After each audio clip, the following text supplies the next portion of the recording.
മഴക്കാലം എന്ന് വെച്ചാൽ ഇങ്ങനെ ഇത് താണ സ്ഥലമായതുകൊണ്ട് ചുറ്റും വെള്ളമാണ് ഉണ്ടാവുക. ഭയങ്കര ബുദ്ധിമുട്ടേനു നേരം ഓളയും കൊണ്ട് കിടക്കാനും എല്ലാം ഇങ്ങനെ ചോർന്ന് ഇതായിട്ട് പാത്രമെല്ലാം വെച്ച് ഇതാക്കിയിട്ടാണ് നമ്മൾ ഉറങ്ങലും കലുമെല്ലാം. എൻ്റെ പേര് ശൈലജ. പിന്നെ നമ്മൾ 5 മക്കളാണ്. ഒരനിയത്തി സുഖമില്ലാതെയാണ്, ഇളയ അനിയത്തി. അവള് മരണപ്പെട്ടു പോയി.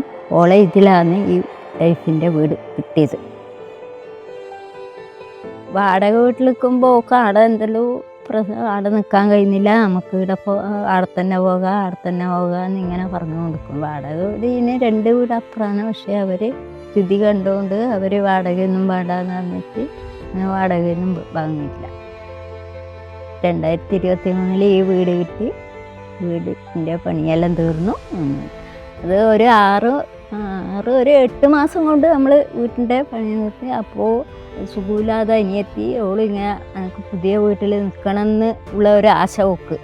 പുതിയ വീട്ടിൽ നിൽക്കണം എപ്പം ചോദിച്ചുകൊണ്ടിരിക്കും, വീടായോ എന്ന്. നമ്മൾ വാടകയ്ക്ക് പോയതിന് ശേഷം നമ്മൾ പറഞ്ഞ ആയില്ല എന്ന് ഒരു 8 മാസം കൊണ്ട് വീടായിട്ട് ഓളൊരു 4 മാസം വരെ ഈ വീട്ടിലുണ്ടായിരുന്നു. പഴയ വീട്ടിൽ നിൽക്കുന്നതിലും എത്രയോ സന്തോഷം തന്നെ പുതിയ വീട്ടിൽ നിൽക്കും. പെൻഷൻ്റെ എന്നെ കൊണ്ടുവരുന്നതാണ് ജീവിതം മുന്നോട്ട് പോകുന്നത്.